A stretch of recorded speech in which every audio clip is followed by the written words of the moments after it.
Hey there, just a quick reminder, we have a mentorship program if you're looking for personalized coaching and mentorship to help guide you to the next level of your interior design business, whatever that might look like for you, whether it's processes and procedures or what services to offer to how to incorporate wellness, intention, or spirituality into your projects. Come join us over at designcoven.com/join. Or if you're just in search to connect with other like-minded interior designers, you can join our free community, also located at designcoven.com/join. Welcome to episode 101. Today I have artist Alexandra Carter on with me. We explore all things involved with her art and the influences, experiences that she's going through that have made its way into the art that she creates, which is so fascinating, so gorgeous. You really need to experience these pieces in person. It really connects to the feminine, to bodies of all shapes, going through the transition of motherhood, which is really, really fascinating. And it just really took me back to those times of being pregnant and having my own children. And so I hope you find this episode super fascinating and inspired to check out her work, which is up at Oolong Gallery until the 5th of May. You're listening to the Holistic Interior Design Business Podcast. This is a podcast that guides you as a new or inspiring independent interior designer navigating your entrepreneurial path. Here, with my over 20 years experience, I will share my holistic approach to design with intention and ancient practices, including feng shui, all incorporating mind, body, and spirit into my design projects. You will also learn from seasoned interior designers as they give strategies and insight of how they built their businesses and continue to work in the field. Together, we will discover supportive trade partners, new ideas, creatives, and inspiring artists from around the world. I am your host, Rachel Lorraine Crawford. Hello, welcome back to the Holistic Interior Design Business Podcast. We have artist Alexandra Carter on with us today, which I'm super stoked about. Welcome, Alexandra, to our podcast. Thank you. Thank you so much for having me. Of course. I'm super stoked to dive in here. I met Alexandra at an art opening at Oolong Gallery. Was it maybe like a couple weeks ago? Yep. Yeah. And there was a few pieces that definitely spoke to me. And I was like, oh, we gotta have you on so that other designers can discover you and follow you and all the parts and pieces.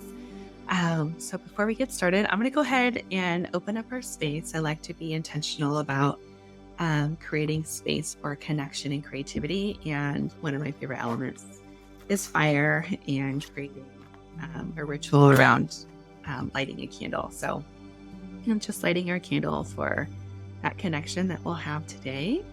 And I'm going to pull a crystal card from the Radiant Crystal deck. And just to kind of see what energies you might want to tap into today.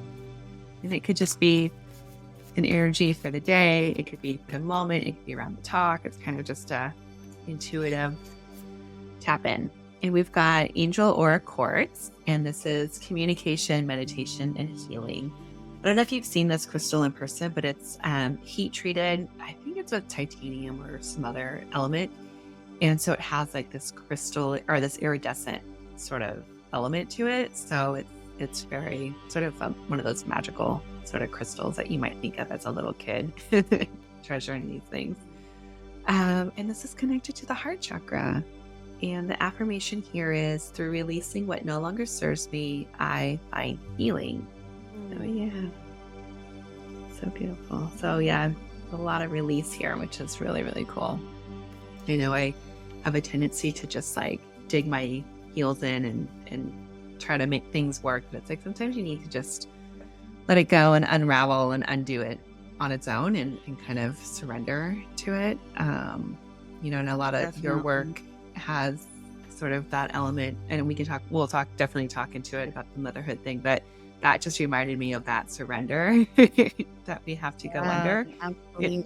In order for that birth to come through. And I'm just like, the word surrender for me is like that moment. And like so crazy. Yeah. And I can see it in your work. So before we start, I always open up with the question of what is home? What's home for you at the moment?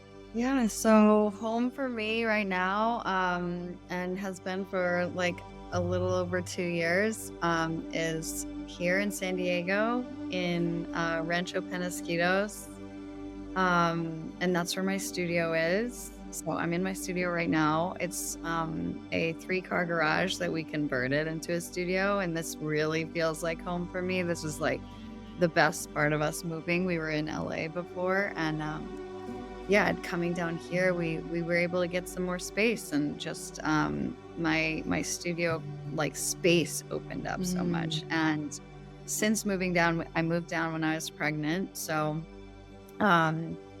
it's like home is now like my own family. You know, we were trying for a really long time, or we had a lot of infertility struggles, so like it's just a really wonderful feeling to have a house that's full of another life besides me and my husband, and that would be our daughter.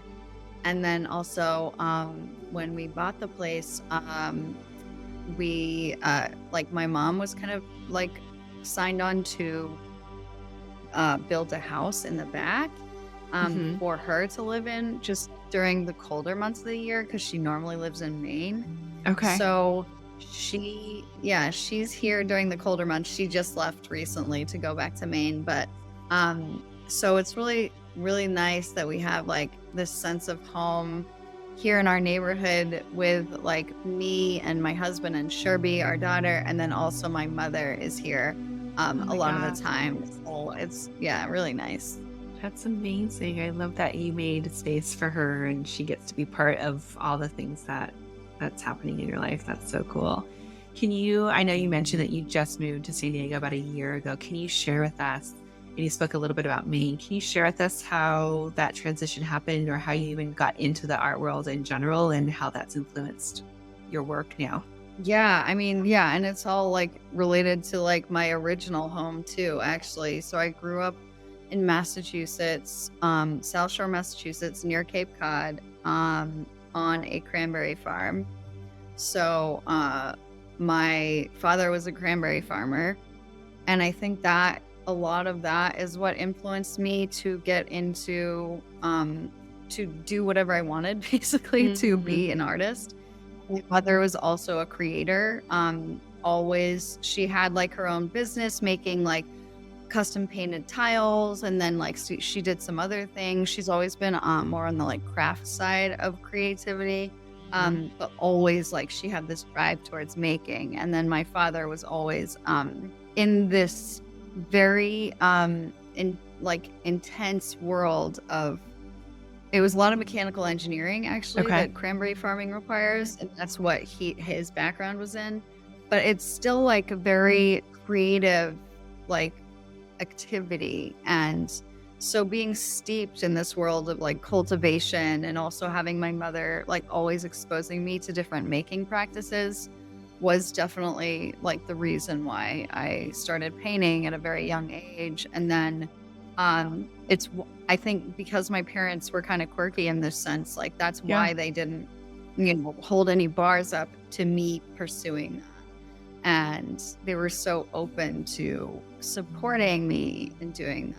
I mean, in some ways almost too open, like, because you do have to consider, the how you're going to say what your stability is going to be in life and all that. But like, I figured it all out in college eventually, and like, and thereafter it was okay. But yeah, it's been like a long path to getting here. I basically, so I was in Massachusetts, and I even ended up going to boarding school in high school. But I would come back. So that was in New Hampshire. And then I would always be coming back, and I was just super connected to the cranberry farm roots. And harvest time is like around September, October every year. That was always just like such a special time. And so, and it comes into my work a lot, especially when I started going through fertility stuff. the fertility language of my body just like spoke so much to the language of my upbringing, being around this agricultural idea of fertility. So yeah, so then I went to undergrad in Memphis, Tennessee, at a small college called Rhodes, and then kind of moved around from there. There was some time where I went back to Massachusetts, and that's actually when my father passed away. So that was like a huge deal, having to do with home and reconnecting. I was just so glad I was home when that happened.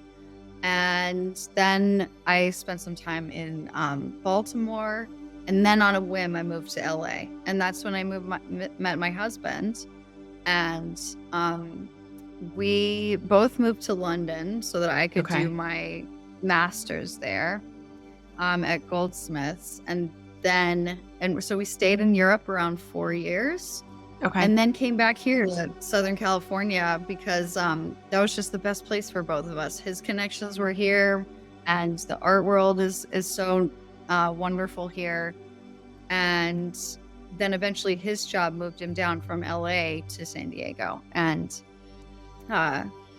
it's been like, it's very different from LA in terms of the art scene and stuff. But I feel like especially right now, having this show like open at Oolong, of my work, it's like super affirming. I finally feel like I've found like a little a good spot here in terms of the San Diego art community, and also I've continued to show in LA.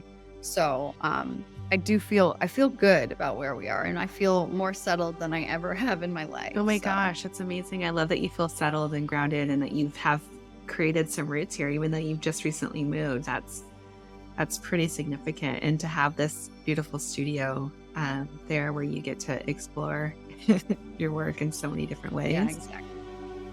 So rad. I love that. Can you share a little bit about the current show that's happening at Oolong and maybe where that inspired from? I know you touched a little bit on it, but I'd love to like dive in a little bit more and really kind of get that feeling across to our audience that are listening. Absolutely, yeah. So the show arose out of Eric, the director of Oolong, does mostly like 2-person shows or group shows, and this show is a 2-person show, and it's with my dear friend Christiana Updegraff, who I met really soon after moving out here, and really soon after becoming a mother. And we met over actually Instagram, over like a artist mother kind of network. Cool. And kind of just started having studio visits and meeting each other and really supporting each other and each other's practice for a while. And then the opportunity for this show came up, and we were like, oh, I don't know. What's our work going to look like together? Yeah. I don't know. We almost doubted it a little bit. But Eric was pretty confident. And once we saw it in the space, it just totally made sense. So both of us have like this, we've both been through some infertility struggles. We've both been through some losses. And so there is a sense of that in both of our work. She works in sculpture mostly, and I am in painting, figurative painting, pretty dedicated as a figurative painter. But I think the conceptual ties there really made the work like in the space visually. It made it really converse. So yeah, my work, I think the work that's up there right now has to do with my identity coming from the struggle to become a mother, and this language of fertility and infertility, both like from where I grew up and then also what I went through and how much I learned about my own body. It's quite amazing what you learn by going through this, because normally you just have sex, you get a baby. But like if you have to do it this other way, it's like you learn about like all these different hormones firing at all different times. And it's really kind of beautiful and fascinating and excruciating, but like, very it really inspired me, and it inspired me to look a lot at like narrative around fertility. So different like fertility mythology. There's so many goddesses of fertility who I suddenly started to I really understood why across so many cultures and eras these goddesses have been worshipped, you know? Yeah, So for sure. I think the work that's there now is kind of like coming out of that stage and coming more into the stage of being a mother, and the process of that body, like how those extreme changes that your body goes through from being pregnant and so attached to this being, and then being not just like cut off from that body, but like the body is taken out of you, but it comes out of you. Yeah. It wasn't taken out. It was birthed. Body, but it's still so attached, right? It's like so physically, whether that's through like breastfeeding or whatever, or like mentally and psychologically attached. And just being in that role finally after years of wanting that, it just made me like hyper aware of kind of the different sensations I was going through. And so I think this work has to do with that, like meditating on the postpartum body and the postpartum kind of instincts, really. I talk a lot about the monstrous feminine and how the process of being pregnant and giving birth and thereafter felt kind of monstrous, but not like in a bad way, in like this really amazing, beautiful, reverent way that I think is like so cool and so primal in a way. So no, it totally is. The idea of the monster. Yeah, it is, right? I mean, you go into this total, it's almost like you're changing or you're morphing into this being, or this being is overtaking you, and you have to become one with it in order for you to get past to the next state, right? It's like you're transforming like right before your eyes, before your partner's eyes, like all of a sudden you almost come into a trance. I just remember just like going in, and again, with that surrender and that release and letting that part of you that's so instinctual and primal, like you're saying, take over, and trusting in that to bring this child into the world that you've been preparing for so long. It's an insane transformation. Yeah. And I think, and that's why I like the card that you pulled too, in terms of like release. It's like that it's the ultimate test of you have to learn how to do that in both the physical processes and the mental, in terms of being a mother and getting, on your way there. And also the other thing that influenced the most recent work in the Oolong show is the fact that we're trying to have another child. And so we're going through IVF again, because I don't ovulate naturally. So I have to do IVF. So we are doing that all over again, and it's kind of crazy and nuts, but like that's why the card is really speaking to me again right now, because it's like right now I'm in this stage where I'm like, oh, I hope they can get enough eggs, I hope they can get, I hope the fertilization happens, all this stuff, but I have to just kind of let go. I have to just see what happens. So yeah, for sure. I mean, you definitely have to surrender into that. When you are doing your research and you were speaking about these goddesses, was there someone in particular that really spoke to you or that you felt really connected with? Definitely. That would be, her name is Baubo, Baubo. And there's actually like a Japanese equivalent named, I'm going to forget her name, begins with a U. But like there's a very similar story in Japanese mythology that's very similar to classical Greek mythology. So what happened when Demeter lost her daughter Persephone to Hades is that she went into deep mourning and like was so grief stricken that the crops died. So agriculture kind of like just went to shit. And then I don't know if I'm allowed to say yeah, that. you can. But, You're all okay. good. It just and she was in this like darkness, and in Japanese myth, the goddess's name is Amaterasu, and she wouldn't bring light to the world.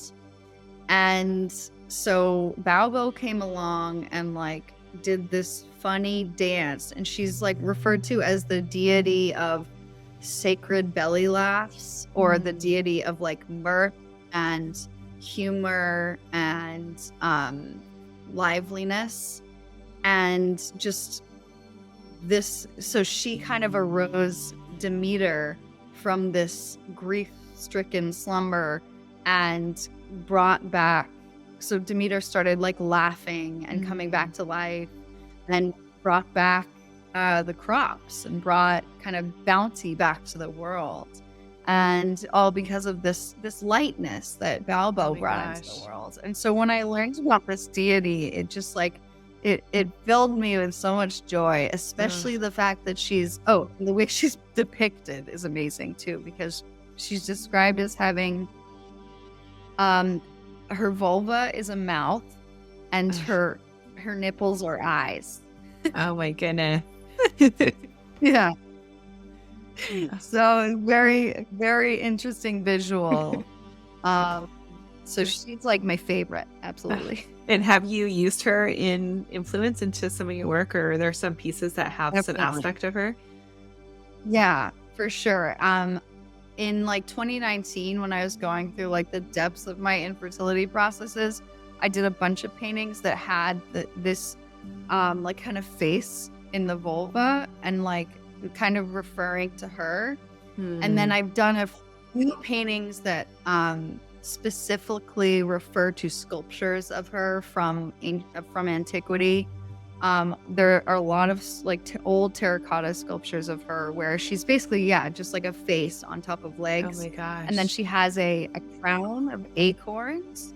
And what I did in my version was I replaced the acorns with cranberries to kind of give homage to my own agricultural roots.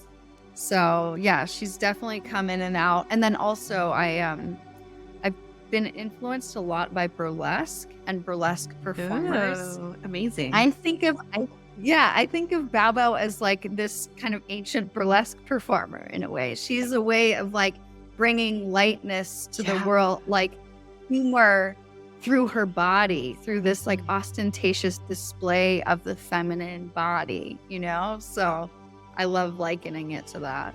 That's so rad. That just reminded me of like, when you're going into birth and like that, I don't know, I did some hypnobirthing, and I remember the instructor just talking about like moving our bodies in that way of like almost like lovemaking or dancing or moving. And when you're talking about that belly dance of like just being in that space of letting your everything kind of just move in this beautiful, feminine, luscious like way. It just sounds so juicy. Yeah, exactly. It's amazing. I love it. And then do you feel, I know now you started talking about fertility again, do you feel this call to reconnect with this goddess, or do you find yourself connecting to someone else in this second journey of yours? I think like I do feel called to reconnect with her, but I also feel called like to just explore more parents within narrative in general, especially I went through a pregnancy loss recently, and I found that just rereading the Greek myths made me was so healing in a way, because Greek myths are incredibly fantastical and crazy, but also there's so much grief, there's so much loss. It just made me feel like seen in a way. Wow. There's so many parents that lose their children in these myths, and it's so touching in a way. So actually in some of the paintings at Oolong, I think I was definitely influenced by all kinds of different parents. I mean, Demeter is definitely one, but even Medea, like people that have really complicated relationships as parents. Medea being one who actually committed infanticide. And I hate relating my story to that, but I think it's just, there's so many angles that we can learn from narrative in terms of the stories that we tell and we keep telling in terms of like gender roles and all sorts of things. Yeah, I mean, I just love all the thought and all the things and how you've used your experience to express yourself and to find comfort and healing with these struggles that you're going with. And you're so brave to share all this with us. I know so many people go through the same struggle, and I'm hearing more about it now with other mothers and women. And, there's so many stories that we don't hear about. And so I just wanted to honor you and thank you for being so open, because I know there's a lot of people that are going to be listening that are really going to relate with you. And I think they can really see it in your work, how that struggle and, is expressed. So it's really, really admirable. Thank you. Thank you so much. Yeah. I mean, well, I just found it so helpful myself when other people opened up about it. And so I've just chosen to be a very open book. I think the more we can talk about these things, the better, especially as women, because we get silenced so much. Mm-hmm. Yeah, absolutely.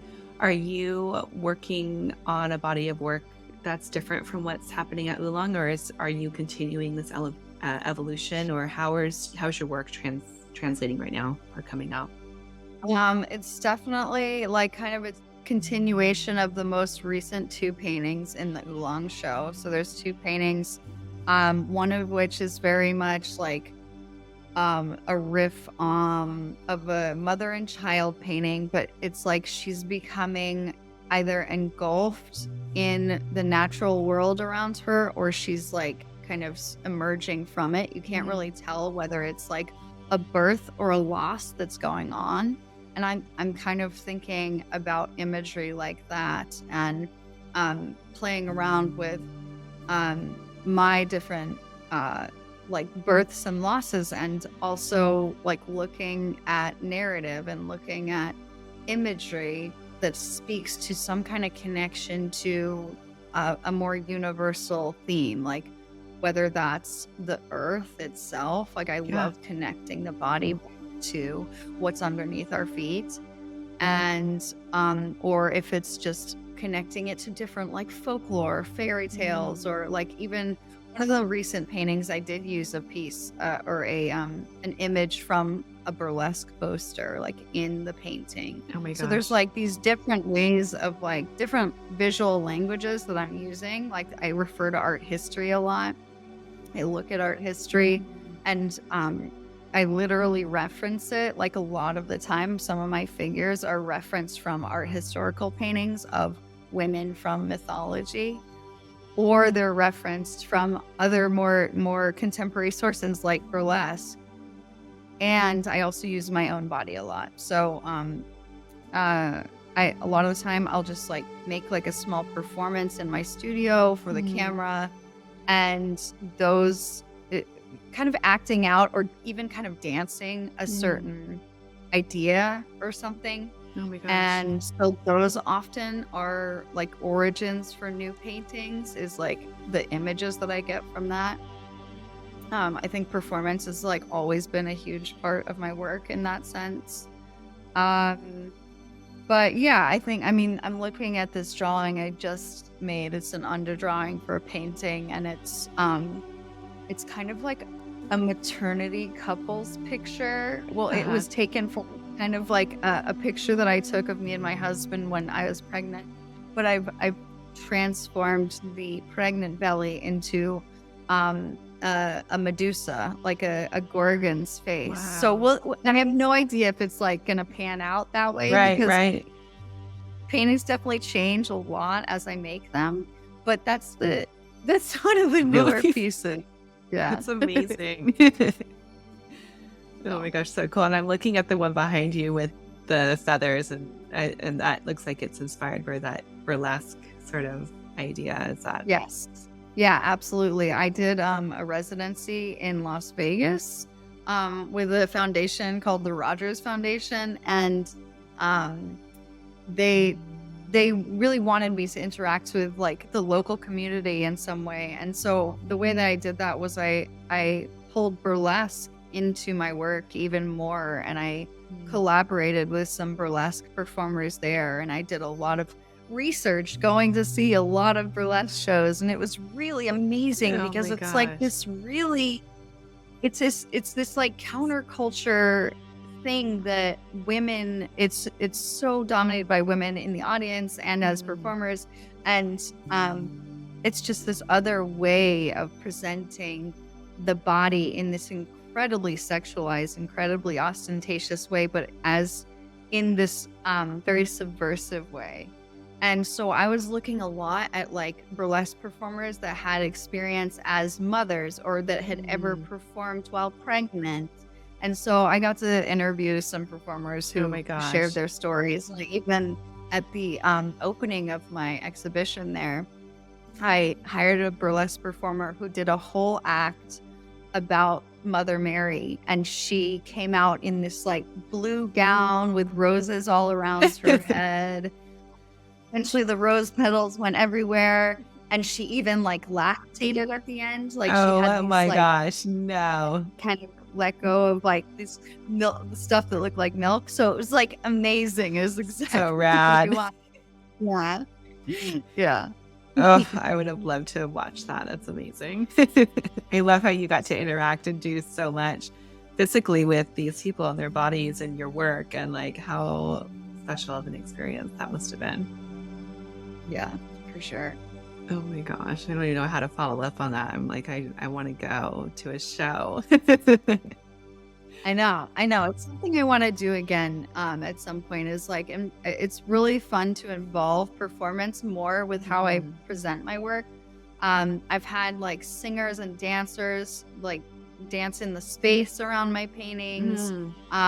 And it's just a wonderful way to activate the work even further. So rad. Yeah, I mean, it just like brings everything to life, and I can see, like, looking at your paintings, I can see how they would move and how they would shift, and like, and also just, you know, the colors that you're using. And can you talk a bit about the material and having that translucent sort of vibe to it, because it's almost like you can see through, you know, what's happening. Yeah, sure. Yeah. I've been using this material for a really long time, at least like 15 years, I think. My training came, you know, I was like oil painter, acrylic painter, like the traditional materials on canvas originally. But then I was really drawn to things like watercolor, or more like just more immediate kind of painting mediums. And I always found watercolor and paper to be just way too delicate. And I really wanted to beat up my surfaces in a way. And I wanted to make them life size too. Like I really like when the figure is the same size as me. So I found this material called drafting film. It's also known as mylar. And it's used mostly by architects and engineers. It's this translucent plastic. It's technically not paper because it's not porous, but like it kind of behaves like paper. You know, I can roll it up, and all my work is stored in like rolls in the studio. And I use acrylic ink on top of it, which looks a lot like watercolor, but it's a little more vivid and much more permanent. So that idea of durability and my ability to like interact with it and kind of what I'm calling beat it up is much more, I'm more able to do that with this medium. And what I love about it is the way that, so I puddle this ink up on the surface. I work on the floor, and the plastic kind of non-porous surface really emphasizes that liquid nature and the way that it dries. And I like that because I've just always been interested in depicting the body, often specifically the female body, as this explosive being, this thing that's always leaking, that never has any real boundaries. And so that's why I love this material. Eventually, I started displaying it in this way where I could suspend it in space because they are translucent. They're two-sided, so you can see the painting from both sides. And sometimes I'll play around with like, you know, painting an opaque paint on one side that you can only see on that side, and then the other side will be something different. Sometimes I'll play around with that. And right now there's 2 pieces at Oolong that are suspended. Both of them are more like in the traditional sense, like basically you see the same thing on the other side that you see on the front or whatever side you're on.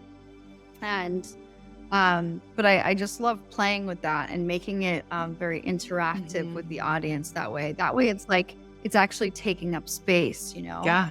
But I mean, I'm like a practical person too. I like hanging them against the wall as well. Like in my house, I don't really have any pieces suspended. I have a few like just like installed against my wall, you know? So yeah, they're so neat, and you have to really see it. And I remember when I saw it for the first time, I was like, oh my God, it's vellum. It's, you know, from our drafting classes. I was like, I so remember touching that and playing with it. And so it was a really neat connection. I was like, oh, that's so cool. I've never seen anyone use it in this way other than, you know, when we do our drawings or whatever. So that was really cool to see you use it to accent what you were just, you know, showcasing and talking about. And I love that fluidness of the feminine and the materials that you're choosing. I mean, they're just right in sync.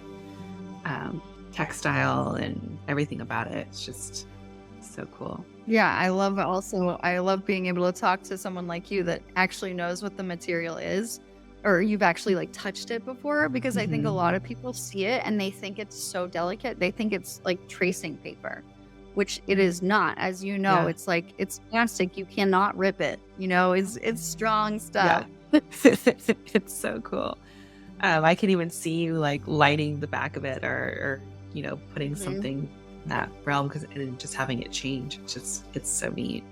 How long is the show up at Oolong for people to experience your work in person that are here in San Diego? So it's up until May 5th. I think the last day that you can go visit and see it will be May 4th. I think he's taking it down like the morning of May 5th. So yeah, it's coming right up, but there's still time to see it. And his normal hours are Wednesday through Sunday, I think 11 to 5, but he's there so often. And if anyone wants to drop by, they can always email the gallery, and it's really easy for him to be there. So pretty much anytime. That's perfect. That's so wonderful. And do you have any other things that are coming up or other shows that you're getting ready for or excited about? I have a few things coming up later this year. One that you'd particular maybe be interested in is it's a group show about spellcasters and like witchcraft. They don't know the title of it yet. They're just planning it.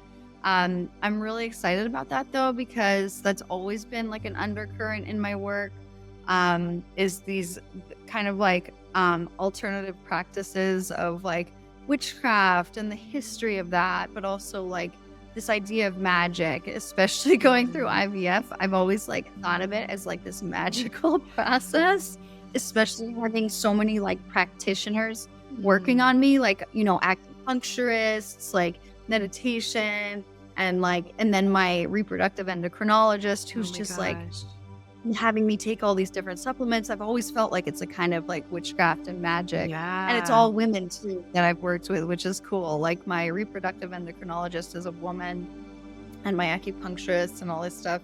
So it's like, I've always felt like it's kind of akin to this witchiness. And so I was super excited when I was contacted about being in the show. It's at an artist run space in New York called Ice Cream Social.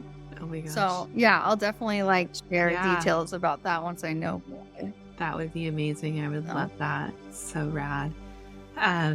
And then our last sort of question before I let you go and getting your information, do you have any practices that you partake in as far as getting grounded, centering yourself, being mindful, that you can share with any of us? Yeah, absolutely. I feel like it's so important for artists, especially like painters like me, where I put a lot of planning into my work, and then the actual painting part is like this really meditative thing that I have to be in a really good headspace for. And so I've always just needed it as a daily part of my life, like grounding practices. So for me, that's always taken the form of exercise, like any kind of movement. It's all different kinds of stuff that I've done in the past. Like I've done a lot of yoga, Pilates. Right now, what I'm doing is I'm doing like a jog or a walk every day. And that's so wonderful because it's outside. And sometimes I'll do the walk with my family.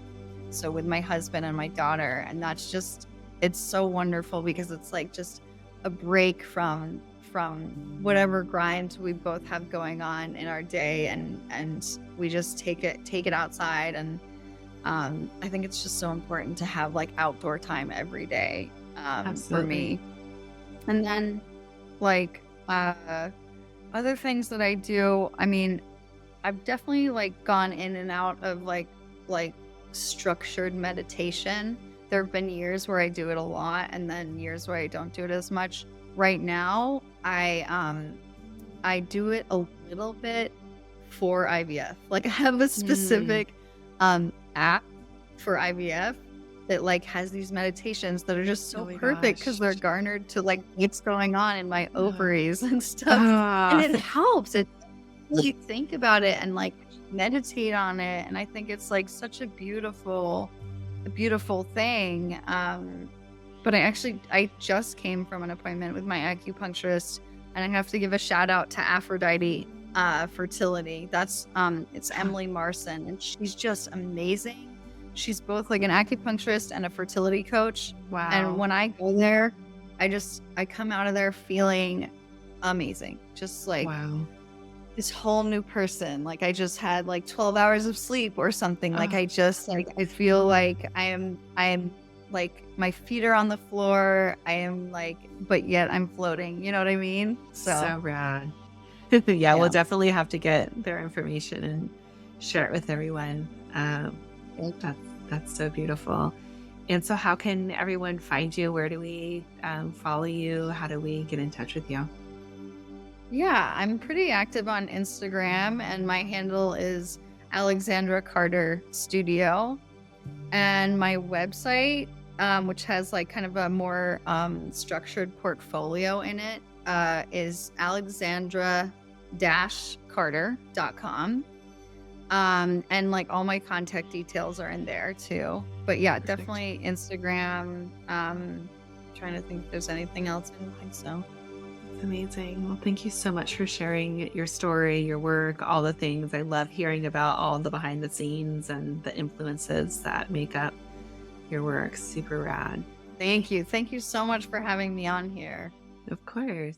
You've been listening to the Holistic Interior Design Business podcast. If it's one that you have been enjoying, please share with anyone else that you think can benefit from this knowledge, and leave us a 5-star review. That helps us get seen and found by other new and aspiring interior designers. And if you're looking for mentorship, I invite you to join our club here at the Design Coven. It's a bridge between school and real life interior design. We get in much deeper there. We have virtual and in-person events, so everyone is welcome. You don't need to have a design degree to be part of it, just an interest in holistic interior design. I also want to thank our editor, Marcy Ferry, Blake Ferris, for all of her special help with the podcast, our social media posts, newsletter, and lastly, Kinseth Thibodeau, who is our music composer. Until next time, be well, and we will see each other soon.